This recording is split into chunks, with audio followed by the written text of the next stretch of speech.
Chapter 5: The Culture of Power and the Civilization of Love. Having considered how AI is transforming certain aspects of life and society, in particular the serious implications for human dignity, we must now turn our attention to the yet more tragic issue of war. Here the question is not merely the efficiency of new tools, but also the risk that technology, detached from ethics and responsibility, will render decisions about life and death more rapid and impersonal, and will present the use of force as an immediate and viable option. In an increasingly interdependent world, peace is not simply one issue among others, but a prerequisite for the universal common good and a test of the moral maturity of peoples, especially of those who bear responsibility for governing. The digital revolution is changing the nature of conflict. Alongside conventional warfare, there are hybrid forms such as cyber attacks, information manipulation, campaigns of influence, and automation of strategic decisions. AI acts as an accelerating factor in these processes, particularly within the context where many technologies are intrinsically ambivalent. Consequently, what is created for defense can be rapidly repurposed for offense, and the fine line between protection and aggression becomes blurred. While AI can enhance the defense and protection of civilians, it can also lower the threshold for the use of force, shield people from responsibility, and foster a culture in which the enemy is reduced to a statistic and the victim to collateral damage. Faced with these transformations, we must recall the principles of social doctrine. The dignity of the person, the common good, the universal destination of goods, subsidiarity, solidarity, and justice, for they are criteria for judging whether technologies truly serve humanity or are subjugating it. We should, therefore, consider these principles are guidelines for our decision-making. In this chapter, therefore, I will compare two opposing approaches, which I have already evoked through biblical imagery in the introduction. On the one hand, there is a temptation of constructing the Tower of Babel, relying on power and pride. On the other hand, patience is required in order to rebuild Jerusalem, in the phrase, piece by piece, as in the time of Nehemiah, by safeguarding humanity and the common good. If we examine global dynamics, we can recognize more clearly the spread of cultural power characterized by polarization and violence. The modern Babel can be seen not only in the globalized technocratic paradigm, but also in the remote clash between opposing imperialisms, between powers that wish to preserve their supremacy and those that aspire to seize that supremacy, resulting in multiplicity of local conflicts. Moreover, there seems to be no limit to the race, driven by a dehumanizing ambition to develop ever more powerful technologies or to secure control over them. Yet, despite this downward spiral, we can also glimpse a great part of humanity that is striving to remain human and working to build the holy city of coexistence and peace. All too often, we are unwitting builders and clumsy architects of this city, capable of generous gestures but lacking an overall vision. This building project is slower, less visible, spectacular, and awaits a better understanding and greater coordination so that it may become the conscious and clear responsibility of every community, from families to states and the relations between nations. It is this prospect of commitment, this construction site of hope, that we call the civilization of love. The civilization of love in the digital age. When St. Paul VI coined the phrase, the civilization of love, The world was in the midst of the Cold War, an arms race, and severe economic instability. In that context, the Church proposed an alternative path to that of ideological opposition between systems and envisioned a social order in which justice and charity are intertwined and love becomes the guiding principle of economic, political, and cultural life. Today, we must resolutely recover this vision, for the civilization of love is no naive utopia, but a demanding project which consists in translating charity into structures of justice, giving institutional form to fraternity, and regarding others, whether individuals or peoples, as allies necessary for building the common good. As the encyclical letter Fraternity reminded us, only this social love is capable of becoming a culture and a norm, and thereby of bringing about a stable international order, transforming mere armed coexistence into a community with a shared future. This insight proves even more fundamental in the current context of digital transformation. Digital networks, the globalized economy, and the development of AI create increasingly tighter bounds, linking, in real time, decisions made in one place to the effects they produce elsewhere. In this sense, the words of the Second Vatican Council on the growing interdependence between peoples remain timely, for the common good is taking on increasingly universal dimensions, with rights and duties concerning the entire human family. The project for civilization of love, therefore, must undertake the task of transforming this imposed interdependence into a willed and chosen solidarity. This is the guiding principle for technological processes. It is not enough for artificial intelligence to make us more efficient or connected. It also serves to build a universal human family with shared rights and duties, where digital proximity becomes a real opportunity for encounter and mutual care. The culture of power.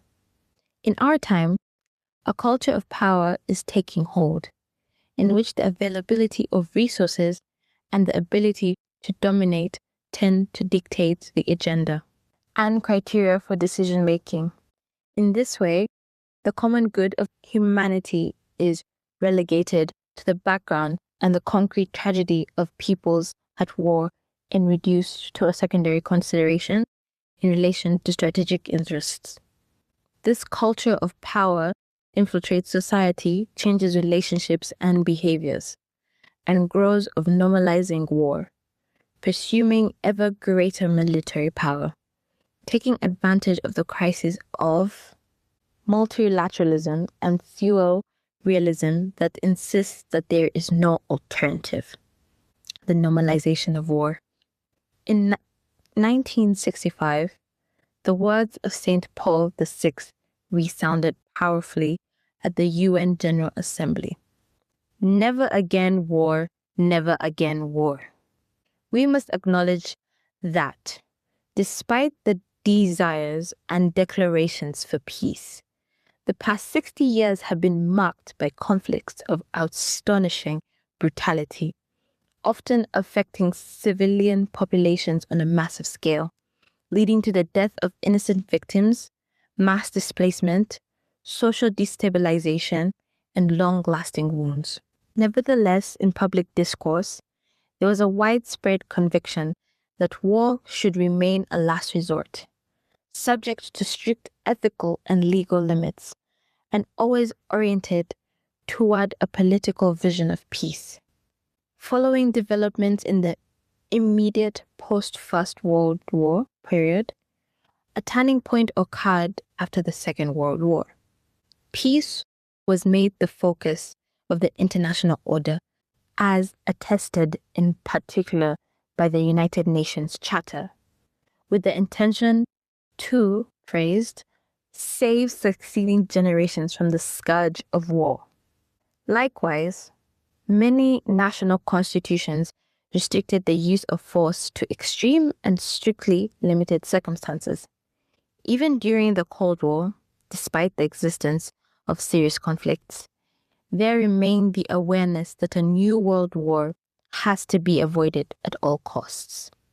Today, however, we are witnessing a real paradigm shift in public discourse and in decisions regarding rearmament, with a troubling revival of war as an instrument of international politics, while the very ethical principles that had previously limited its use are being eroded.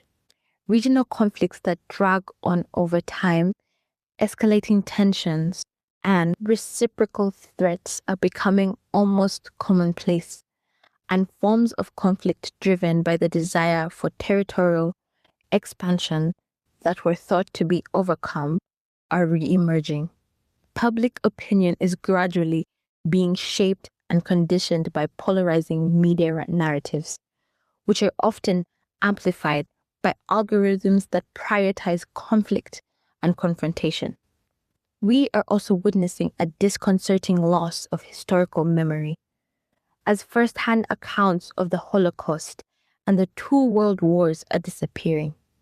This leads to a selective or disoriented rewriting of the past, in a context where fake news and the manipulation of narratives obscure the lessons that have been learned. Without a living memory of the horrors of war, political decisions risk being made on the basis of power alone, without any consideration for the long-term consequences. To all of this, the media and digital dimensions are adding new and decisive elements. Communication networks, fragmented information environments, and algorithms that reward conflict can magnify polarization and resentment, increase propaganda, and make shared discernment more difficult. Thus, war is not only fought, but also culturally conditioned through simplistic narratives, a friend of foe mentality, disinformation, and fear. When historical memory fades and the ethical principles that protect civilians and the most vulnerable are weakened, it becomes easier to justify violence as necessary, inevitable, or even sanitized. It is in this context that humanity is slipping into a violent culture of power, where peace no longer appears as a responsibility to be taken on, but as a fragile interval between conflicts. Today, more than ever, without prejudice to the right to self-defense, in the strictest sense, it is important to reaffirm that the just war theory, which has all too often been used to justify any kind of war, is now outdated.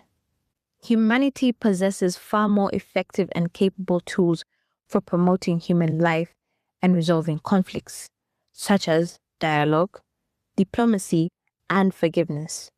The use of force, violence, and weapons reflects a relational poverty that always has disastrous consequences for the civilian population. Force without limits. The growth of military-industrial complex has become a defining feature of the current political landscape and has become a key factor in the economy of various countries. The close link between economic interests, the military apparatus, and political decision produces an armed nation phrase in which war appears as a natural extension of politics, and the arms market becomes an autonomous driving force between military decisions.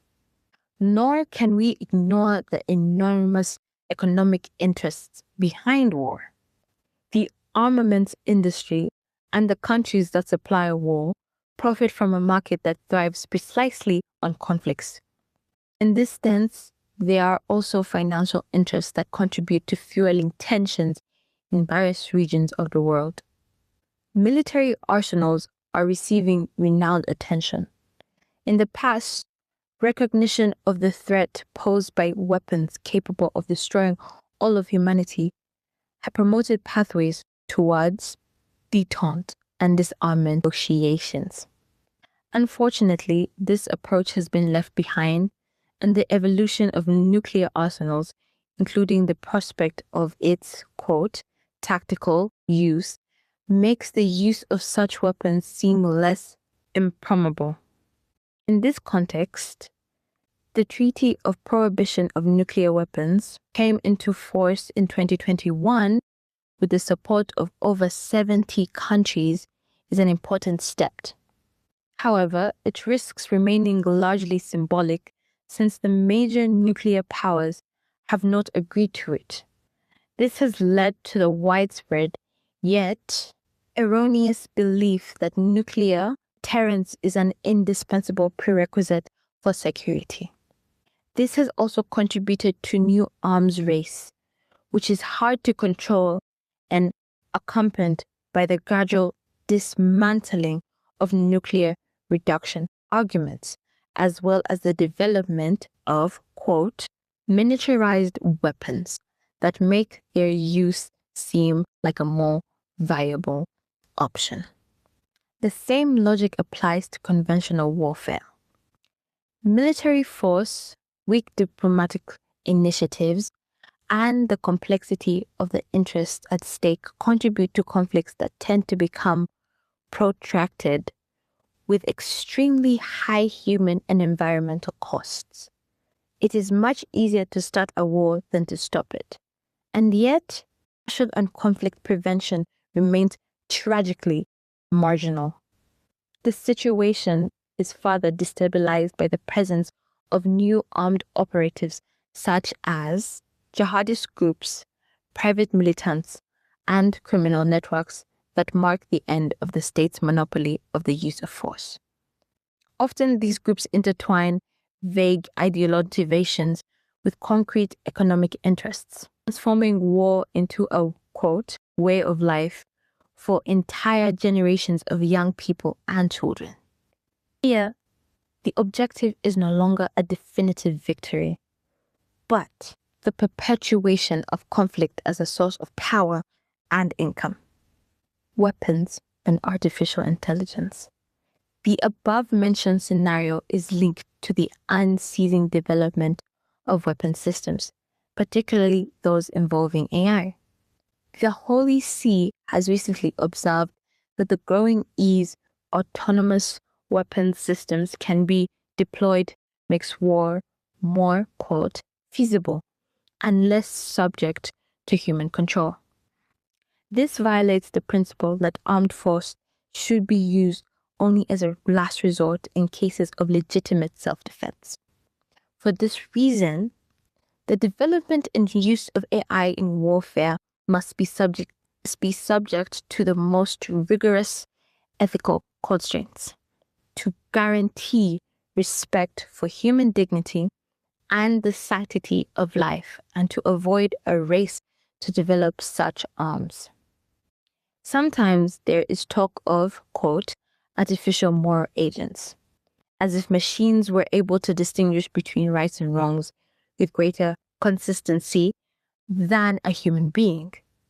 Yet, moral judgment cannot be reduced to calculation, for it involves conscience, personal responsibility, and the recognition of the other as a person.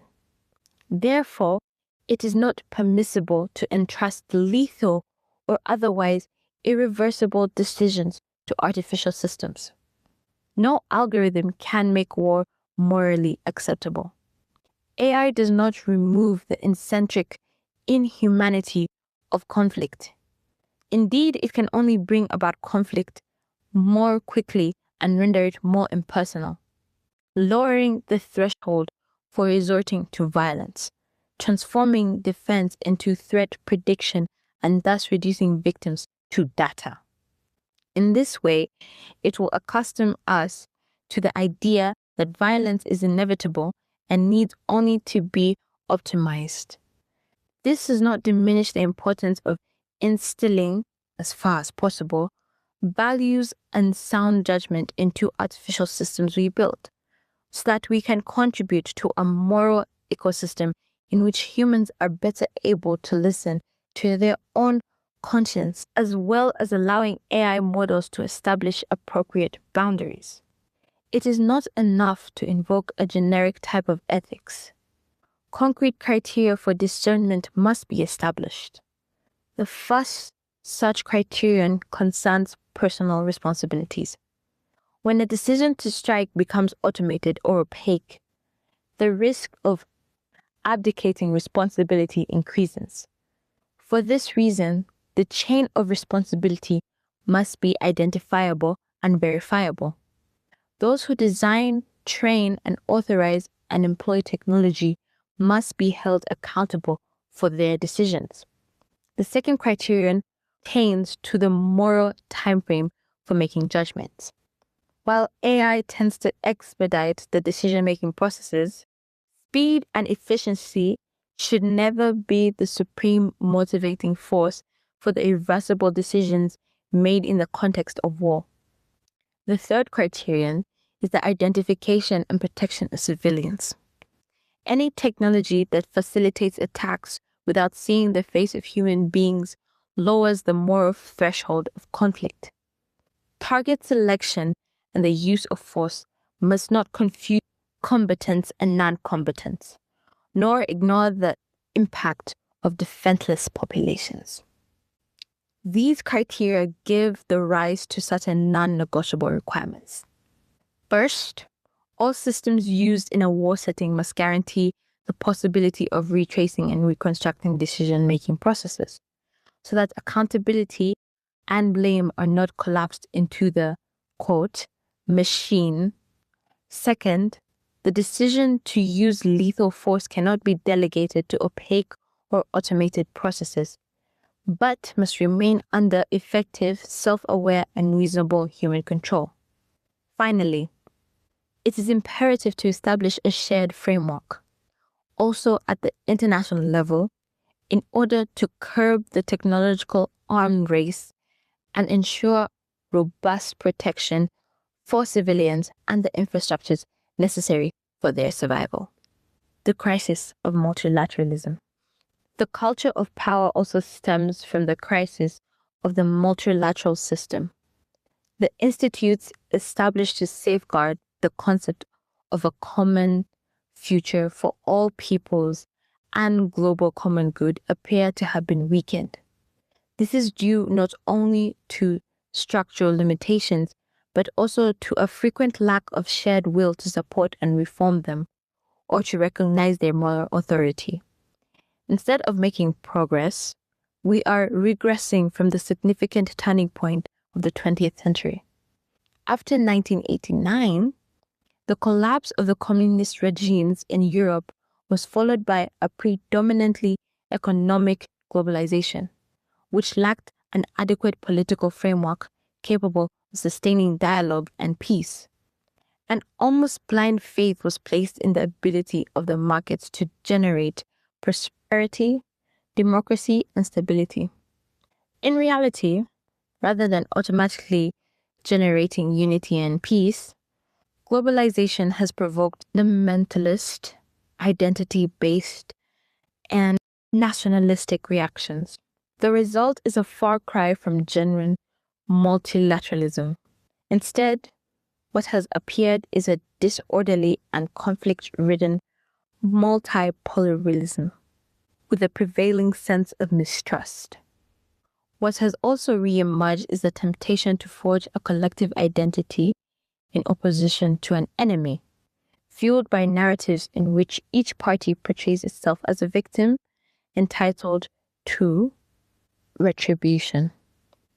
The reduction of complex issues into simplistic categories, quote, me first, friend or foe, or us or them, facilitates decisions that are often irresponsible and undermine mutual trust among nations. The force of international law is thus replaced by the claim that, quote, might makes right. Consequently, tribunals that are competent for settling disputes between states or dealing with war crimes are often weakened or bypassed with devastating ramifications for political culture and social cohesion. In this context, peace building has been regulated to a secondary role. Cooperation for development, disarmament, conflict prevention, and the establishment of mutual trust are neglected in the name of power politics. The achievements of humanitarian law are also being compromised. Indeed, the principle of proportionality is responding to aggression. The protection of access to water, food, and essential goods, and respect for the lives of civilians, especially children, come to be regarded as naive relics of the past, a supposed political realism.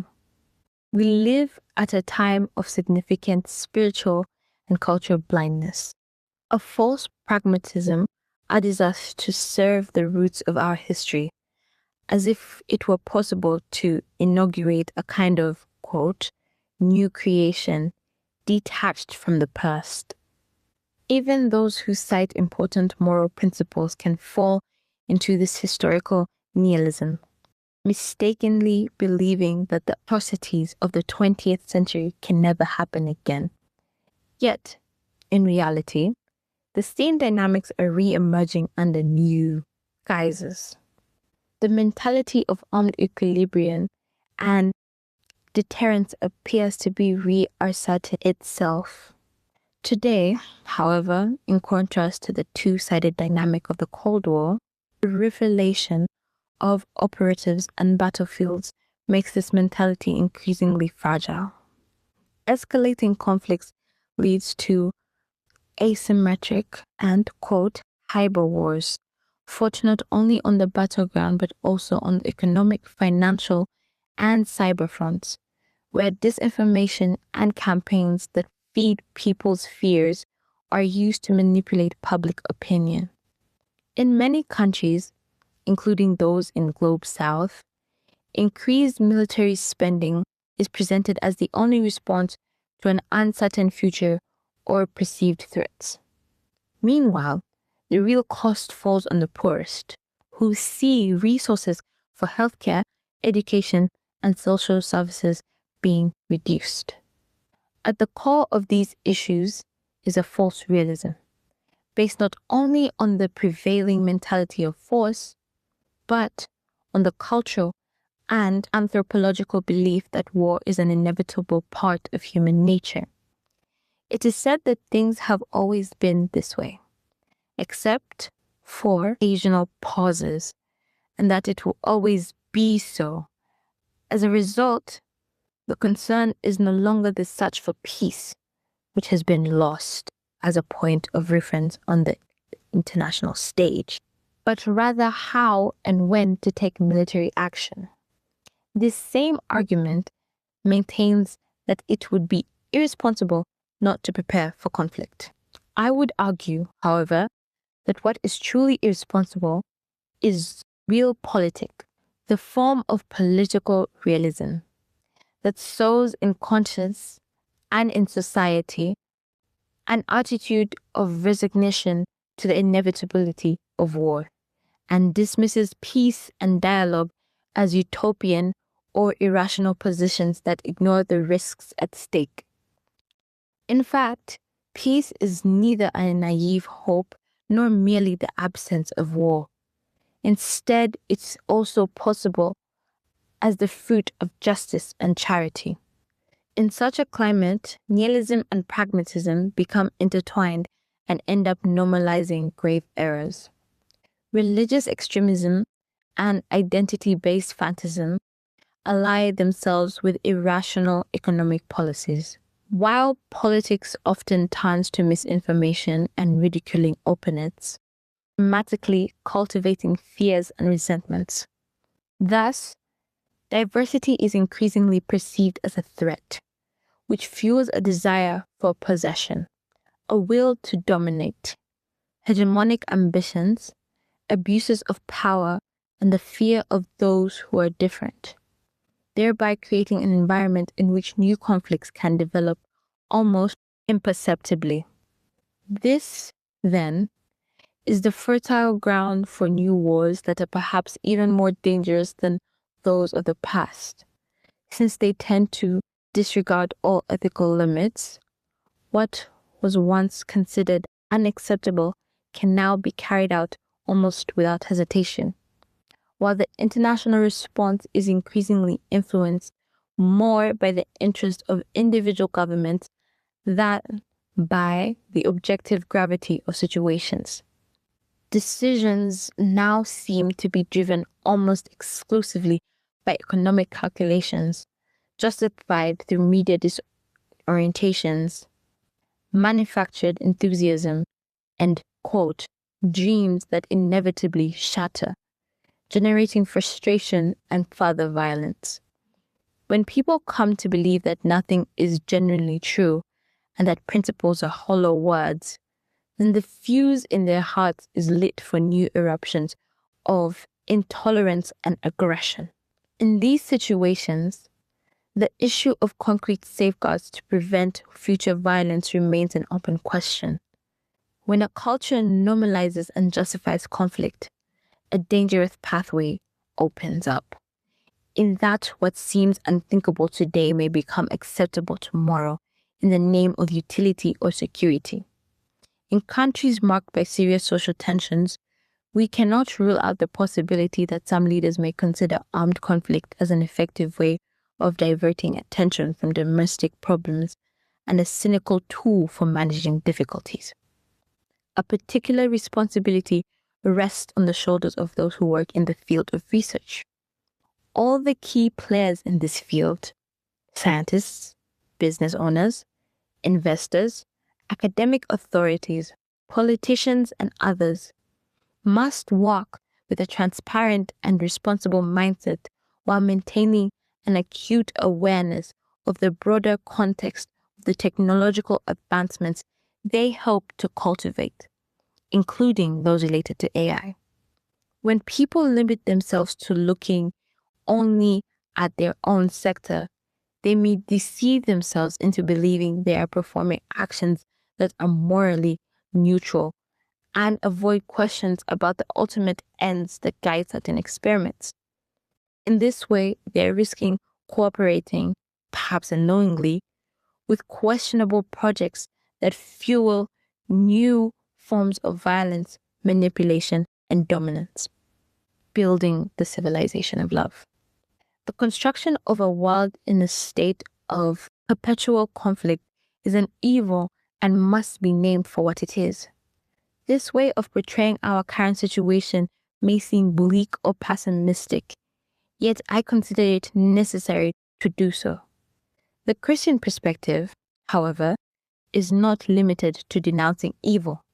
We view history in the light of the crucified and risen Lord, to whom the Father has given, quote, all authority in heaven and on earth. This is in reference to Matthew chapter 28, verse 18. We do not consider the present as a permanent fate, but an opportunity for personal and collective conversion. Moreover, we believe in the power of the kingdom, which grows from the tiny size of a mustard seed, which, once sown, sprouts and grows. Reference to Mark chapter 4, verse 26 to 32. While the tumult of confusion is all around us, goodness grows silently from the earth. In the words of the prophet Isaiah, behold, I am doing a new thing. Now it springs forth. Do you not perceive it? Reference to Isaiah chapter 43, verse 19. A closer analysis of history confirms this. Even in the darkest nights, the Lord raises up men and women who refuse to give up, who persevere in doing good, who protect the vulnerable and open pathways to conciliation. The memory of the saints, righteous people, and the often forgotten peacemakers show us that grace does not magically eliminate conflict, but it instead inspires active resistance to evil and an astonishing creativity in doing good. Christians see the darkness and acknowledge it for what it is. Yet they do not merely gaze upon it passively, for they know the light and understand that the darkness has not overcome it and cannot defeat it. Reference to John chapter 1, verse 5. For this reason, even when suffering seems to have the last word, Christians serve the good and are sustained by a theological hope that gives reality both meaning and direction. We can all do our part. At this point, however, a subtle temptation may emerge, namely the thought that the problems are too big and we are too small, and that our choices, therefore, cannot make a difference. This is a polite form of resignation, often disguised as realism. Certainly, not everyone has the same power to make a difference. There are those who govern, make investment decisions, lead institutes, conduct research, educate, produce or provide information, and then there are those who only seem to live their daily lives. Yet, no one is without responsibility.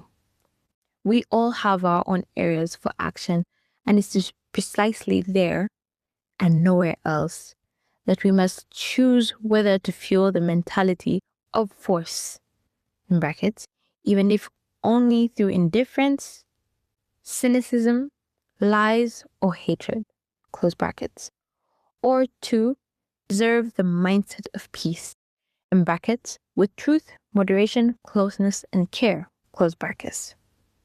The 20th century Catholic author J.R. Tolkien, in the words of a protagonist in one of his novels, described our responsibility in this way. Quote, "It is not our part to master all the tides of the world, but to do what is in us for the score of those years within we are set, uprooting the evil in the fields that we know, so that those who live after may have clean earth to till." End quote. The civilization of love will not arise from a single or spectacular gesture, but from the sum total of small stand-fast acts of fidelity that serve as a bulwark against dehumanization. For this reason, it is worthwhile pausing to reflect on some aspects of how we, each in our own way, can cooperate in building the civilization of love. Without presuming to exhaust this theme, I would like to propose 5 paths towards a daily and public responsibility. The need to disarm words, building peace through justice, adopting the perspective of victims, cultivating a healthy realism, and reviving dialogue and multilateralism. The need to disarm words. The first contribution we can make toward a more humane civilization is to be mindful of our words. Quote, "Let us disarm words, and we will help to disarm the world." Words have enormous power, something we experience in our daily interactions. For example, spoken words can change our mood, better or for worse. Quote, "Peace begins with each one of us, in the way we look at others, listen to others, and speak about others. In this sense, the way we communicate is of fundamental importance. We must say no to the war of words and images. We must reject the paradigm of war. We must all, therefore, examine our conscience regarding the words we use, the prejudices we have, and the explicit or implicit aggression that lies within them.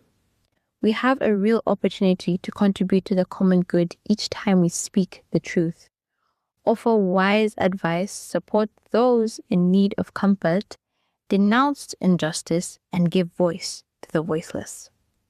Building peace through justice. All of us at every level can contribute to building the foundation of peace, which is justice. We do not merely seek any kind of peace, such as an absence of conflict at any cost, but instead the true peace born of justice. Quote, There exists a very close connection between the justice of the individual and the peace of everyone. Commenting on Psalms, verse, justice and peace have embraced. St. Augustine wrote, "There is no one who shuns the desire for peace, yet not everyone is willing to practice justice, but perform the works of justice, keeping in mind that justice and peace have embraced. They are not at odds with one another. Why do you set yourself against justice? Here, for example, is justice telling you not to steal, but you pay no heed, not to commit adultery, and you turn a deaf ear, not to do to others what you would not want done to yourself, not to say about your neighbor the things you would not want said about yourself. Do you, therefore, wish to attain peace and then practice justice? Let us never grow weary of seeking justice." Adopting the perspective of victims. There are times when, in order to remain human, we must set aside our reservations and take a stand. In some conflicts, it is unjust to remain neutral, nor is it enough merely to claim that we are complicit. When we witness the bombing of civilians, attacks on hospitals, schools, or vital infrastructure, and violence that affects children, we are confronted with scandals that wound humanity itself. For this reason, we cannot limit ourselves to the level of abstract analysis.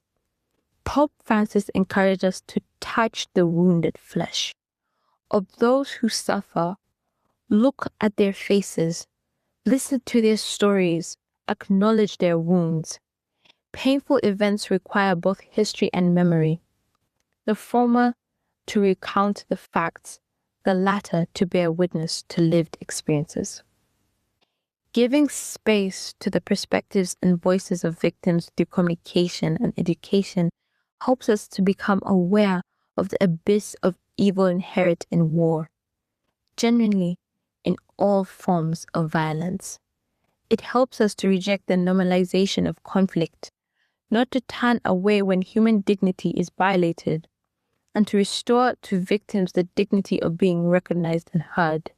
Paying attention to these voices strengthens the conviction that, apart from violent minorities, humanity does not desire war.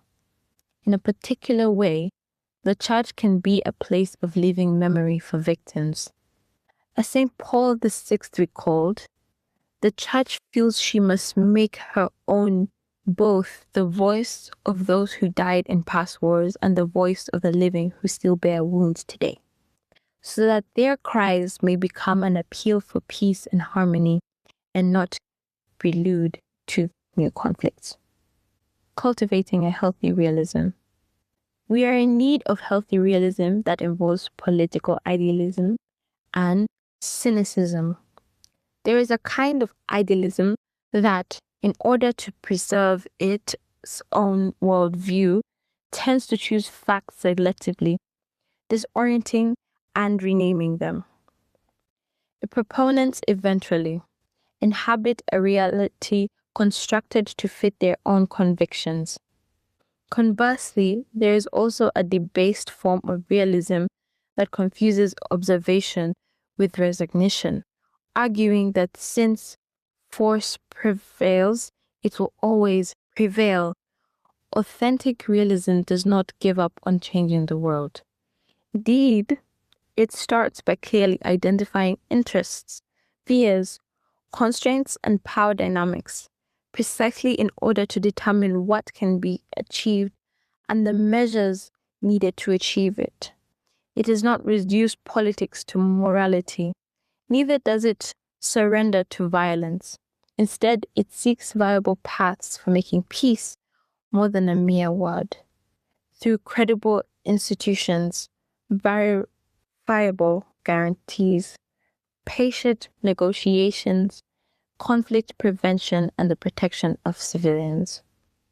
Reviving dialogue. In order to build the civilization of love, we must engage in dialogue, for this is the primary means of coexistence between people and nations, and it is the alternative to open conflict. On the eve of the Second World War II, Pius XII affirmed that nothing is lost with peace, whereas with war everything can be lost. He insisted that people must return to speaking with one another because a sincere, serving dialogue always opens out the possibility of an honorable solution. Indeed, dialogue is an ordinary part of human life and does not concern relations between states. It involves acquiring an attitude that seeks to forge bonds of eternity built on listening and open demeanor, making time for each other and even wasting time together. For if we experience authentic encounters with others, with those who are different, strangers, and migrants, it becomes more difficult even to imagine war. At the political level, there is an urgent need to shift from, quote, the culture of power, end quote, to a genuine, quote, culture of negotiation, end quote, in which dialogue and diplomacy become the standard means of resolving conflicts. Georges Lapierre expressed the hope that, quote, the method of war be replaced by the method of peace, the method of negotiation, of encounter, of convergence that is authentically human method. The awareness that all peoples share a common future demands that the culture, quote, culture of negotiation, end quote, become an increasingly shared political and cultural commitment, capable of gradually leading humanity away from the cycle of violence. To those who have the honor and responsibility of governing, I would like to repeat the words that I spoke at the start of my Magnifica. Quote, the people of our world desire peace, and that to their leaders I appeal with all my heart. Let us meet, let us talk, let us negotiate. War is never inevitable. Weapons can and must be silenced, for they do not resolve problems but only increase them.